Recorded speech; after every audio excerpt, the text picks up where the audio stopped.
My next guest is a man who used to run this building. He's the head coach at the University of Memphis from 2000 to 2009. In that span, let's run through it. 5 conference championships, 4 conference tournament championships, 3 Elite Eights, 4 Sweet 16s, a trip to the 2008 National Championship game. It's Naismith Memorial Hall of Fame basketball coach John Calipari. John, nice to have you back in FedEx Forum. Thank you. It's you forget this is a great building. Yeah. I mean, it's held up well. Yeah. I mean, it's still, to be playing in this building, something special. What's it like for you to I know you've been here personally a lot over the years, to downtown Memphis over the years. You still have real lifelong friends here, Yeah. but to be here in an official capacity as the head coach at Arkansas, just walking through FedEx Forum, what's that been like for you? Well, again, coming back, I've been here many times, Right. and many times funerals, and as we get older, Yeah. there's a lot of those and stuff that happen. But to be back here, knowing that this is going to help St. Jude, it's going to recognize Fred Smith. Yeah. Come on now, what he did as an individual. It's going to highlight the city and that what this great place is. There's not many cities like Memphis. And then the university. The new people have to step up, because all the people that were really involved in this city, Right. in every charitable event, many have passed away. Now, Right. where are the young guys? Who's the next wave that's going to step up and make it about building the city and helping that university and all those kind of things? Maybe that comes out of this, and that would be a great thing. Obviously, you're back here to announce Memphis versus Arkansas inside FedEx Forum, October 27th. It's an exhibition, proceeds benefiting St. Jude Children's Research Hospital. It is a big deal, I hope you realize, for Memphians to have you back here. And I don't know if this would have always been as comfortable as it feels like it's going to be now, but it feels like we're in a good place now. Do you notice a different feeling than maybe you possibly would have felt 5 years ago, 10 years ago? The truth be told, I would have never left unless it was something really Like special and unique. And guess what? It was. That's the thing.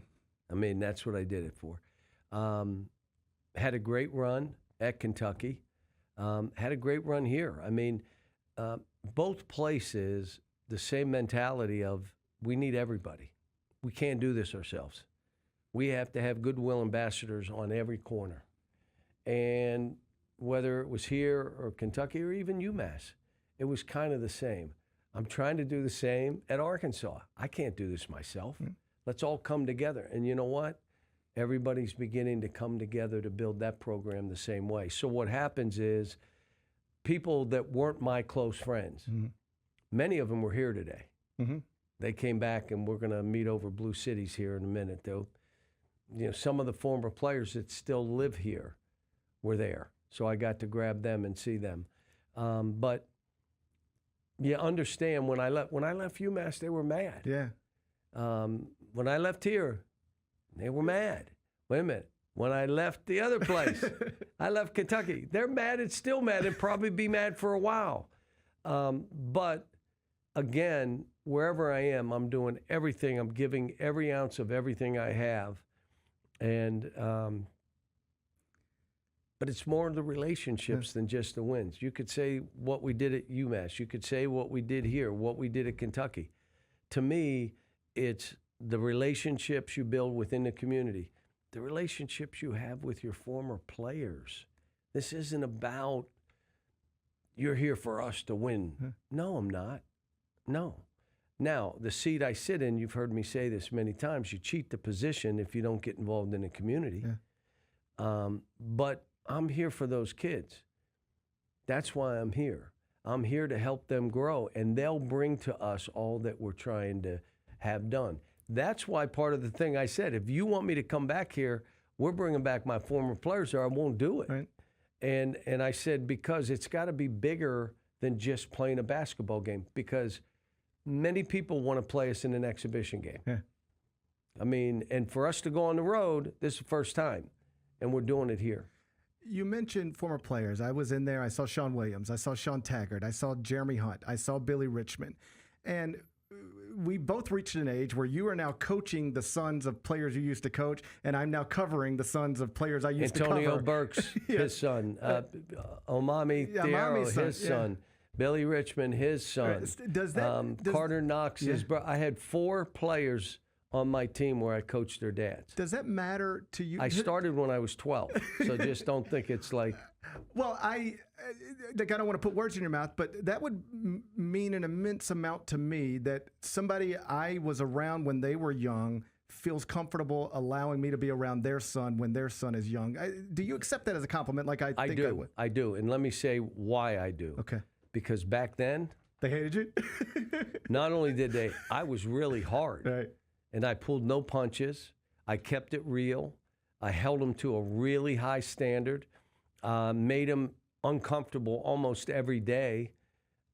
Yet now, 20 years later, they want their son to play for me. Okay. Now, there have been 5 or 6 others. Their son just wasn't quite good enough.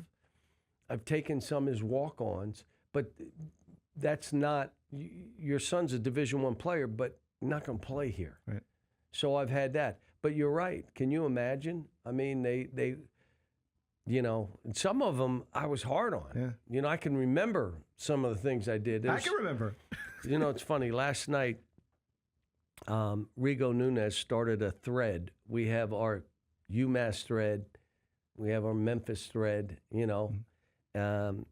and he started a thread and had a video of himself in our old gear, the UMass and all the players. And one of the things they were texting about, saying, and I said, listen, you guys, you did way more for me.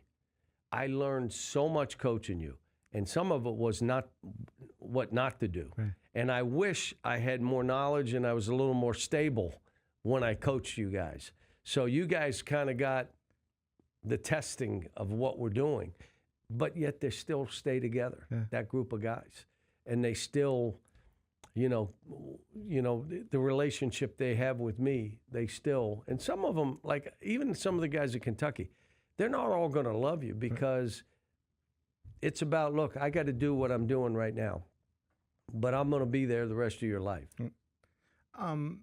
You mentioned looking back on the time at UMass, the time at Memphis. You obviously made an incredible impression here. You joked that you started when you were 12. You didn't, but you started very young, younger than normal. I think when you became the head coach here, after a stint in the NBA, you're still only 41 years old. Do you look back on that at being that young and having a whole city on your back and incredible challenges? And no pro team yet. Yeah. I mean, I remember going to coffee and someone calling me and saying, you're on the radio show. They're saying you're having coffee I'm like, this isn't healthy. Right. So I was happy the Grizzlies came. Yeah. I mean, I thought it would be good for all of us. And it was. Didn't take away our season ticket base. It didn't. But here's what we haven't changed. The players still come to the house. Mm-hmm. We started doing that at UMass. I was 28 years old, 29, Ellen and I.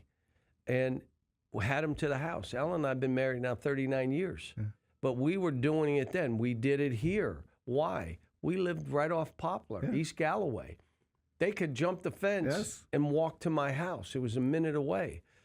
We did the same at Kentucky. We're doing it now. And one of the we'll have a recruit in and we'll do something at my house. And they said, when did you start doing this? You don't want to say like 35 years ago. Right. But we didn't know. No one told us to do it. We just thought, well, there are kids right now. This is what you do. But yeah, it's, you know what? At some point I'll look back and say, we had a heck of a run. Right now, I've got one more job that I'm bringing every ounce of energy, feel great, mentally feel great. The kids still respond. If you walked in my practice, you would say, he got him. Right.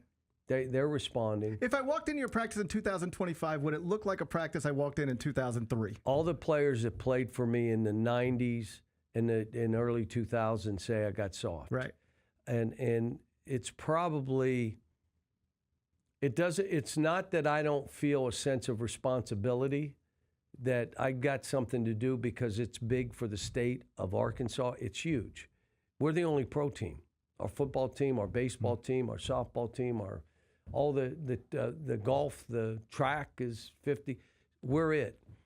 There's a responsibility. They just reseeded the house, raised $10 million a year. Well, that's half the rev share. Yeah. Well, those people that did that, there's a responsibility we have to put out a good team. It doesn't mean you win every game. You're trying to, but you put out that kind of team. So I still feel it today. But when I was at UMass, I had nowhere to go. I mean, my parents' basement, Aaron was born, Megan wasn't born yet, but I got a wife and a daughter. We had to make it. If you don't, you're an assistant coach again. Maybe, maybe not. Yeah. I mean, how do you know?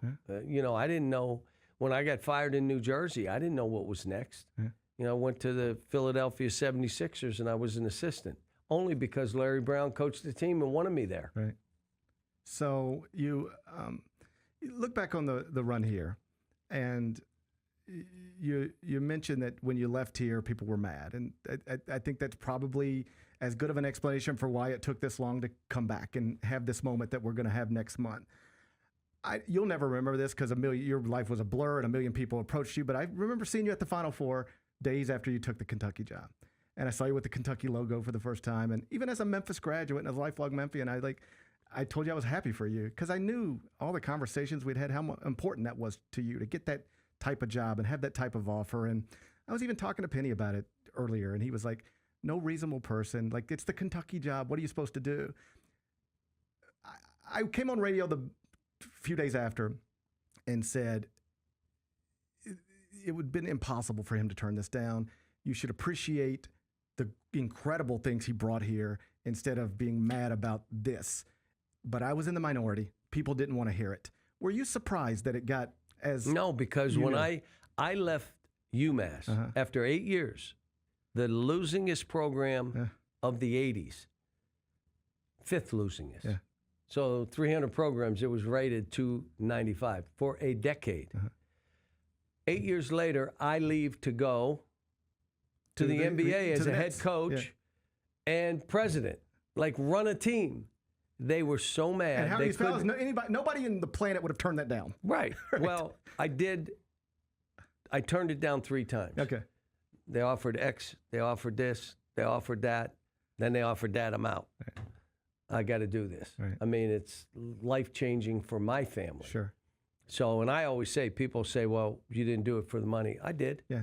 I did. I mean, yes, I wanted to try the NBA, but I'd never been assistant, never played in the NCAA. I'm NBA. I was seat of my pants. But if you're going to think and have that much confidence in me to pay me that much money, right, I'm doing it. That's right. And so when someone says, well, you didn't do it for the money, yes, I did. Sure. Now, after that, I know probably not a good thing to make decisions based on the money. Yeah. But at that point, I did. And to be clear, the Kentucky decision had nothing to do with money. No. Yeah. No, and neither did the Arkansas. Yeah. I mean, what I'm saying is I left, I'll do just as well financially, so I don't need to worry about that. So you're making a decision, what's the best? Look, for me, where can I have the best impact? Where am I having no headwinds? Mm-hmm. If you're having headwinds or there's jealousy or whatever it is, unless you have to stay, obviously I didn't. Right. I said, okay, you know what? We're going to do this. And then I moved to the SEC again. Right. And then I'm in a program that won in '94 and has been to Final Fours and has a building and facilities off the charts. Support in that little corner, you know that postage stamp corner. Mm-hmm. What's out there? Meaning? What?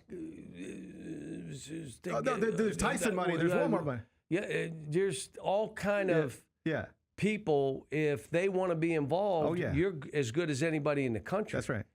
And so now all of a sudden, you're not battling. I'm coaching. Yeah. Now for me, I keep coming back to 2 things. And I'm going to do everything I can before I'm done to make sure we get this transfer rule in check. Right. In other words, transfer one time without penalty. So you made a mistake, the coach lied to you, you overestimated, whatever, you can leave. But any time after that, you have to sit out a year. Mm-hmm.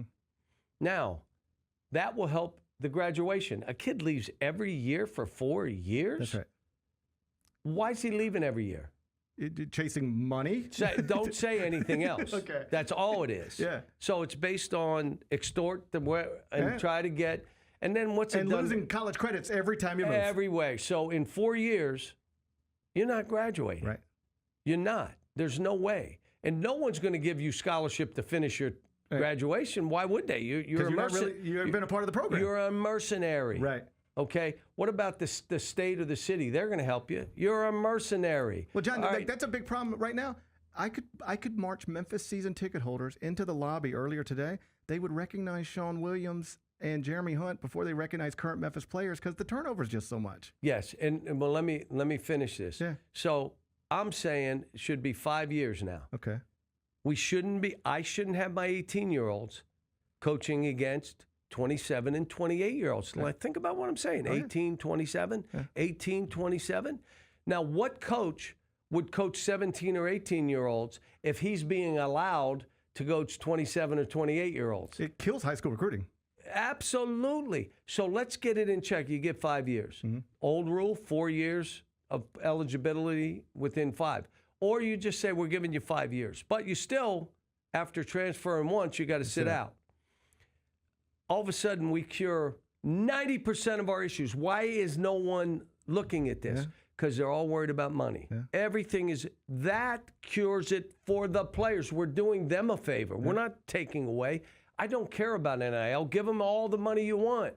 But you can't let them just move to try to make more money. Now, here's what we're going to deal with, which, again, no one listens to me. My wife, I call the dog, he goes the other way. Poor thing, Palmer passed away 2 days ago. Oh, no, that's a hard day, for real. Yeah, it was. And so here's the whole thing. As this stuff happens, the kid goes to his 4th school, has no chance of graduating, goes to get a job. Now, I'm saying he was able to make $500,000, something like that, $600,000. Good college player, really good college player. He's done. No college degree. He gets a job. How much are they offering him in this United States of America? Pay cut. So he gets $60,000. Yeah. 65. Wow. Yeah. The boss that gave it to him said, I'm doing you a favor. What's the kid say? This is nothing close to what I was making. Do I have to go to work? Yeah. Do you give me a car? Do I get an apartment? Do I have to show up? Or are you just sending me money like I got before? That's right. We've done that to these kids.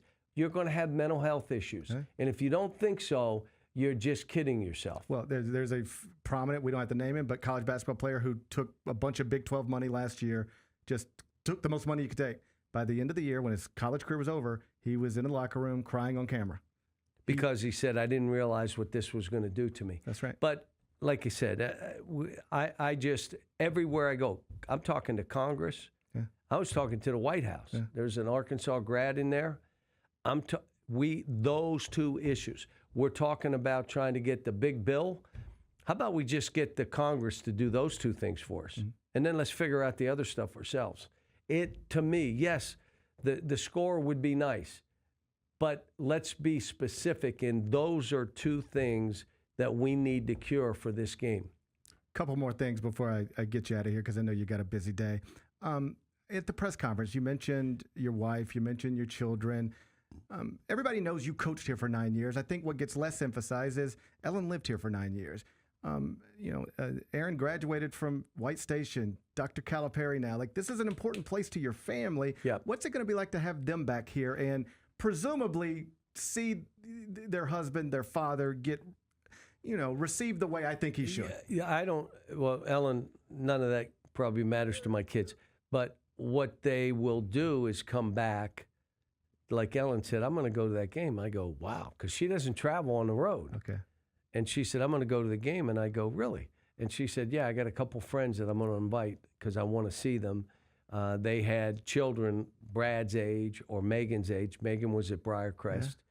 Yeah. So they have kids their age that Ellen got friendly with. So she wants to see them. So, look, 9 years. Yeah. I mean, it wasn't like a 2-year flip and let's go. It was 9 years. UMass, it was 8 years. Kentucky was 15 years. Now, I started when I was 12. I got you. But, and again, someone will say, well, how long you want to do this? And I said, I want to help 25 more families. Let me help 25 more families. I'll tell you what will get me to stop if this becomes strictly transactional. Right. Like, I give you this and you do this for me. Then I'm not doing it. I don't need to do it. Right. But if it's still, I can have an impact. If you walk in my gym, you'll know. Mm-hmm. Yep, he's still being transformational. He's changing. These kids are going to move in a direction that are going to help them for the rest of their lives. Then you keep going. But why would I fight something? Right. Like a kid that's got money, well, I don't need to listen to you. I got so-and-so. They gave me. Or someone else is doing it, not me. Right. Like there's a third party doing this, and the kid's more beholden. Because that's happening. There are people paying to put him on your roster. So now, all of a sudden, they're more beholden to that guy than me. Yeah. Then I'm out. Right. I'm not going to do this. Transactional, nope, I'm not doing it. Never been that. Transformational, changing people's lives and families, because it's not just the young man.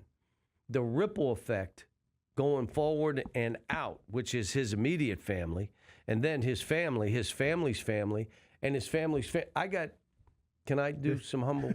We got 3 guys that made $500 million, so $500 million. Our current guys in the NBA right now are making, the current guys that I've coached are making around $4 billion. Yeah. Did I say million or billion? B. Okay, it was a B. The retired guys they had made around $2 billion. The last 5 years, because in the last 5 years, they're making $200 million first contracts. Yeah. So within 5 years, that'll be $1 billion. Yeah. Well, if anybody has done that, and then Arkansas has had 9 players in the league, so they've done it, but it'll be on steroids. Yes. It's just, they've done it, but let's do this on steroids. And winning is a big part of it. Gary, the teams I had here that went to Elite Eights, Final Fours, guys got drafted. When you look back and you say, wow, they were first-round draft picks. Oh, yeah. And so, not just Derrick Rose. Oh, yeah, no. So it goes because we won. Joey got picked. Yeah. Robert got picked. They all got picked. So we got to win. Yeah. Like convincing kids, it's not about you, it's about us. And if you take care of business for you and we care about each other, we're all going to eat. And that's the thing that I've been able to do is convince kids to be good teammates and really good players, because I've been blessed. I'm not saying I've never had, but other guys have had guys as good as mine, and they haven't made what my kids have done. Yeah. Well, they were pros before you got them. Well, what about his pros before he got them? You also coached the current MVP that nobody thought was going to be a future MVP. And, well, I've coached 2 MVPs. But Yes. You know how many other college coaches have coached 2 MVPs? 0. No, there's 2. Okay, let's. Come on. You're a basketball Benny. I'm going to sit here. We're not leaving until you guess. Well, it's not K. Don't Google. It's not K. It's not K. I'm not Well, he's not current. Okay. I know. No, it's not current. It's in the All history time. of our game, and it's not him. Okay, then it's Wooden. Yes. Okay. Who were they? Lou Alcindor. Bill Walton. Got it. Good. Okay, got it. Who's the other guy? Other college coach. In the history of our game that has coached 2 NBA MVPs. I'm gonna go. Guy Lewis. No. No, he's somebody that's one of those guys that you would have said. Okay. So, Jesus, help me. Michael. Dean Smith. Oh, okay, of course. They did Dean Smith. Who was his other guy? So it wasn't James Worthy. Yeah. It's going to predate Michael. McAdoo. Okay. So have you coached at North Carolina?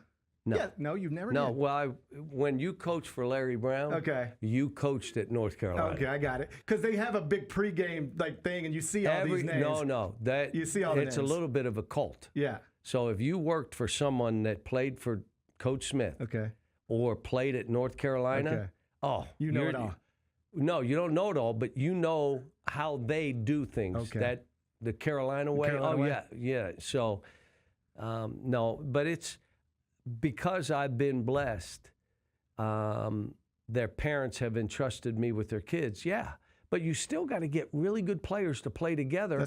And how about this? They all want long careers. Right. So what you got to do with individuals to make sure that they have a chance, like we've had some guys, our kids historically are underdrafted. Yeah. Where did Maxey go?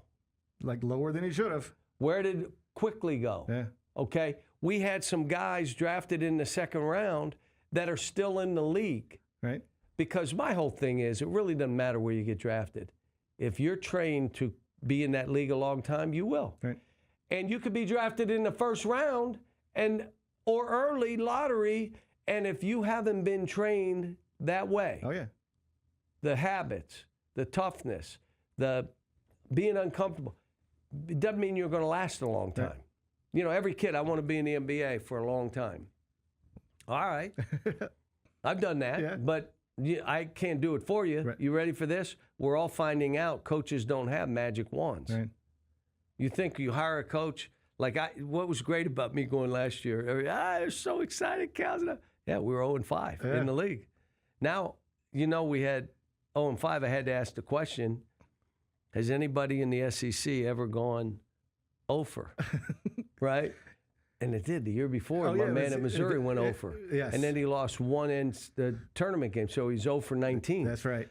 Whew. Yeah. So we won our sixth game. We broke open champagne. The worst we're going to be is 1-18. I remember the season. You know, people saying, we knew you'd get it going. I didn't know we'd get it going. I was starting to question. Yeah. I mean, it's so you don't have a magic wand. You can't do the work for them, but you can create a culture, and you can create an environment, and you can recruit kids that are good kids. You can't recruit a kid that's going to ruin all 11 families. Right.